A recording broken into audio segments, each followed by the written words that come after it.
আসসালামু আলাইকুম, welcome to edu live academy. তো তোমরা যারা ক্লাস 8-এ পড়ো, মানে ক্লাস 8-এ এবার উঠছো ক্লাস 7 থেকে, তাদের জন্য হচ্ছে আমাদের এই ক্লাস। সেটা হচ্ছে আজকে আমরা পড়ব জেনারেল ম্যাথের চ্যাপ্টার 4.1 বা হচ্ছে চ্যাপ্টার 4-এর প্রথম যে অংশটা। চ্যাপ্টারটার নামটা আমরা একটু খেয়াল করি, সেটা হচ্ছে তোমার বীজগণিতীয় সূত্র ও প্রয়োগ। বীজগণিতীয় সূত্র বলি এবং প্রয়োগ। আচ্ছা, বীজগণিত বলতে কি বুঝি আমরা তো ক্লাস 7-এ একটু পড়ছি। তো এখন আবার হচ্ছে আমরা একটু হালকা করে জেনে নেই। বীজগণিত হচ্ছে এরকম একটা প্রসেস বা প্রক্রিয়া যেখানে আমাদেরকে কিছু প্রতীক এবং সংখ্যা দিয়ে যোগ বিয়োগ গুণ ভাগ ইত্যাদি করতে হয়। যেমন আমরা ধরো x Y Z A B C এইগুলা এবং 2 3 4 এগুলো হচ্ছে সংখ্যা, এগুলো হচ্ছে প্রতীক। ঠিক আছে? তো এই প্রতীক এবং এই সংখ্যাগুলো দিয়ে আমরা কিছু রাশি লিখছি। যেমন এই যে এখানে একটা রাশি আমরা দেখতেছি 5a + 7b। তো এই জিনিসগুলোকে আমরা বীজগণিত বলি। তো এইগুলোর মধ্যে আমরা কয়েক রকমের প্রক্রিয়া শিখব, যেমন যোগ বিয়োগ, বর্গ, ঘন। ঠিক আছে? আচ্ছা, এর জন্য আমাদের কিছু সূত্র জানা থাকা লাগবে। আমরা এই চ্যাপ্টারের আজকের ক্লাসে যতটুকু ম্যাথ করব, এর জন্য জাস্ট 2টা ফর্মুলা লাগবে, এই প্রথম 2টা ফর্মুলা। তো তোমরা 4.1-এর জন্যে এই সবগুলো ফর্মুলাই এখনই লিখে নেবে এবং মুখস্থ করা শুরু করবে। তবে আজকের ক্লাসে আমাদের মাত্র লাগবে 2টা। ঠিক আছে? এই ফর্মুলাগুলোর প্রমাণ আমরা হচ্ছে এই প্লে লিস্টের একদম শেষের দিকে দেখব। এই সূত্রগুলোর প্রমাণ, যে সূত্রগুলো কীভাবে আসছে সেগুলো আমরা দেখব আর কি। তো আপাতত সূত্রগুলো মুখস্থ করে নেবে।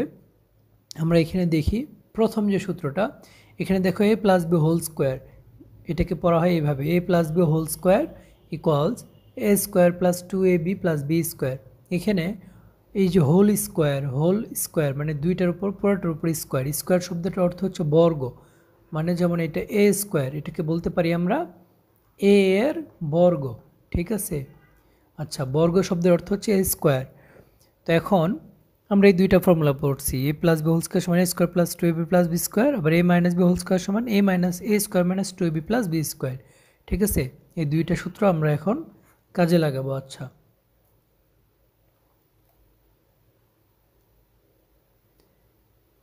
তো আমরা দেখি যে এই 2টা সূত্র আমাদের কিভাবে কাজে লাগে। আচ্ছা, আর একটু এখানে রাখতেছি। আমরা এবার এই যে বাম পাশে যে হচ্ছে তোমার ম্যাথগুলো দেওয়া আছে, এগুলা করার চেষ্টা করব যে এগুলো কীভাবে সলভ করতে হয়। ঠিক আছে? আচ্ছা, তো এখানে যতগুলো আমি ম্যাথ তোমার লিখে দিয়েছি, এইখানে টোটাল 3টা টাইপের বা 2টা টাইপেরও বলা যায়। এই 2 টাইপের ভেতরে মানে এই 2টা ফর্মুলা অ্যাপ্লাই হবে। তো আমি তোমাদেরকে টোটাল ম্যাথ করাবো হচ্ছে 3টা, বাকিগুলো তোমাদের করে ফেলতে হবে। যেমন একেবারে ক থেকে তুমি যদি দেখো ক, খ, ও। আচ্ছা, এর বাইরেও কিন্তু কিছু ম্যাথ আছে, তোমরা জানো বইয়ের ভেতরে। এগুলো আমরা ধীরে ধীরে শেষ করব আজকের ক্লাসে। আমরা যেহেতু এই 3টা একই রকম, এই জন্য হচ্ছে আমরা এই 3টা লিখতেছি। যেমন ক, খ, ও, ট, ঠ, এগুলো হচ্ছে একই রকম। ঠিক আছে?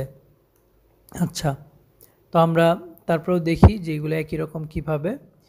তুমি দেখো 5a + 7b বলছে এটার বর্গ নির্ণয়। যখনই বর্গ তখনই আমাদের কথাটা আসবে কীরকম বলো? বর্গ মানেই হচ্ছে আমাদেরকে মনে রাখতে হবে এটার হোল স্কোয়ার।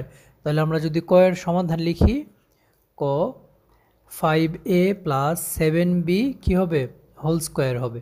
ঠিক আছে?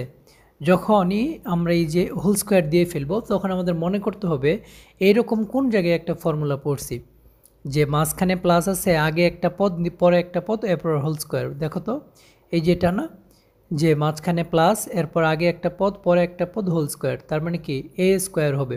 এ মানে কোনটা? প্লাসের আগের জিনিসটা। তো প্লাসের আগের জিনিস কোনটা? 5a। তাহলে আমাদের কি করতে হবে? এটার উপর এ স্কোয়ার প্লাস প্লাস দিলাম, এবার ফর্মুলার 2, এই যে 2, তাহলে এই যে নিলাম আমরা হচ্ছে 2। আবার এ মানে কি? প্লাসের আগেরটা কতটুকু? 5a। তাহলে ইন্টু 5a ইন্টু বি মানে কত বলো? 7b। আচ্ছা, প্লাস প্লাস দেখো বি স্কোয়ার, বি মানে কি প্লাসের পরের জিনিসটা, তাহলে 7b হোল স্কোয়ার। ঠিক আছে, বুঝতে পারছো? আচ্ছা, 5 স্কোয়ার, 5 স্কোয়ার মানে হচ্ছে 5কে 2বার গুণ করা, তাহলে কত হবে বলো তো? 25। এ স্কোয়ার মানে এর উপরে স্কোয়ারটা হয়ে যাবে, এটা দুইটার উপরে স্কোয়ার না, তাহলে 5কে স্কোয়ার করলে 25, এ কে স্কোয়ার করলে এ স্কোয়ার, প্লাস 2 × 5। আমরা যখন এই ধরনের গুণগুলো দেখব, আমরা যদি একটু খেয়াল করি, এখানে সংখ্যাও আছে আবার প্রতীকও আছে। তো আমরা প্রথমে সংখ্যাগুলোকে গুণ করে ফেলবো। 2 × 5 কত হবে? 10, 10 × 7 মানে 70। আচ্ছা 70, তারপরে প্রতীকগুলার গুণ a × b, তাহলে কি হয়েছে? A B. ওকে, তারপর আবার প্লাস এই যে ফর্ম চিহ্ন, তারপরে আবার এটাকেও হোল স্কোয়ার করতে হবে, মানে 7কেও স্কোয়ার, 7 স্কোয়ার করলে 49, আর বিকে স্কোয়ার করলে বি স্কোয়ার। একদম এই যে আমাদের 3 লাইনেই ম্যাথটা কমপ্লিট।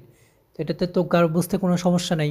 একইভাবে তোমরা এই খ নাম্বারটা করে ফেলবে। ঠিক আছে, একইভাবে ও নাম্বারটাও করবে। এখন ও নাম্বারটা দেখে একটু মনে হতে পারে এটা কঠিন, কিন্তু আসলে এটা কঠিন না। আমরা যদি দেখি ও নাম্বার ম্যাথটা, দেখো যে এটা একেবারে সিম্পল আর ইজি। ও নম্বর ম্যাথটার মধ্যে আমাদেরকে বলছে যে x³ প্লাস xy বর্গ, তাহলে কি করব? অবশ্যই হোল স্কোয়ার। তো আগের মতো আমরা প্লাসের আগের জিনিসটাকে যা থাকবে সেটাই এ, তাহলে কি করতে হবে? x³ এর উপরে থাকবে স্কোয়ার প্লাস 2a, এ মানে কত? x³, বি মানে কত? বি মানে হচ্ছে তোমার xy, প্লাস বি স্কোয়ার মানে xy হোল স্কোয়ার। যেহেতু এখানে প্লাসের পরে যেটা আছে সেটা বি, তাহলে বি স্কোয়ার মানে কী হবে? xy whole square. এবার দেখো এখানে x³ আছে, তার উপর স্কোয়ার। এটা মনে রাখবে যে পাওয়ারের উপর পাওয়ার থাকলে গুণ হবে, পাওয়ারের উপর পাওয়ার থাকলে কি হবে বলো? গুণ হবে। আচ্ছা, তাহলে এখান থেকে দেখো x³ কিউবের উপরে 2 আছে, তাহলে এই দুইটা কী হয়ে যাবে? গুণ হয়ে যাবে। 3 × 2 করলে কত হবে? 6, তাহলে এখানে হবে x⁻6 প্লাস, আমরা তখন বলছিলাম যে এইরকম যখন প্রতিকার সংখ্যা থাকবে সংখ্যাগুলোকে আগে গুণ করব। দেখো এখানে একটাই সংখ্যা আছে, তার মানে 2। এবার x³ আর x, দেখো গুণের বেলায় পাওয়ারগুলো যোগ হয় যখন একই রকম সংখ্যা থাকে, এই যে একই রকম প্রতীক থাকে, এখানেও x এখানেও x, তাহলে এই দুইটা কি হচ্ছে? গুণ হচ্ছে। এদের যে পাওয়ার মানে উপরে যেটা থাকে x³ এটা উপরে আছে 1, যদি কিছু না থাকে এর মানে হচ্ছে 1 আছে, তাহলে 3 + 1 হবে হচ্ছে তোমার 4, আর থাকবে y। ওকে, আবার এখানে দুইটার উপরে স্কোয়ার, তাহলে x² y²। আশা করি এটা বুঝতে পারছো। এবার 108 যেটা, এটা তোমরা নিজে নিজে করে ফেলবে। প্রথমে 108 হোল স্কোয়ার লিখবে, লিখার পরে দেখো এটাকে আমরা দুইটা ভাগে বিভক্ত করে ফেলবো প্লাস দিয়ে। কেন? কারণ আমাদের ফর্মুলা অ্যাপ্লাই করতে হবে। তাহলে আমি লিখতে পারি 108কে 100 + 8 হোল স্কোয়ার, লেখা যায় না? এবার দেখো এটা এ এটা বি, বাকিটুকু আমার আর করে দেওয়া লাগবে না আশা করি। ঠ নম্বরটাও সেম। ওকে, আর পরে যেটা আছে এটা দেখো, এটাও আমি করাবো না আর, কারণ এটা তোমরা পারবে ইনশাল্লাহ। এই দুইটাও হচ্ছে সেম, জাস্ট এটা মাইনাসের ফর্মুলা। এখানে আমরা খেয়াল করলেই বুঝতে পারতেছি যে এখানে মাইনাস, তাহলে মাইনাস দিয়ে আমরা ফর্মুলা পড়ছি কোনটা? এটা, তাহলে এইটা হচ্ছে এ আর এটা হচ্ছে বি, জাস্ট বসাই দিলেই শেষ। এটাও সেম, এটা এ প্রথমটা আর এটা হচ্ছে বি। তো আশা করি আজকের ক্লাস তোমরা বুঝতে পারছো। আর কোনো ম্যাথে যদি স্পেসিফিকলি প্রবলেম থাকে তাহলে আমাদেরকে হচ্ছে আমাদের ফেসবুক গ্রুপে তোমরা যুক্ত হয়ে ওইখানে পোস্ট করবে, আমরা ইনশাল্লাহ সেটা সমাধান করব। আর কোনো কিছু জানার থাকলে অবশ্যই কমেন্ট করবে। আজকের ক্লাস এই পর্যন্তই। আল্লাহ হাফেজ, আসসালামু আলাইকুম।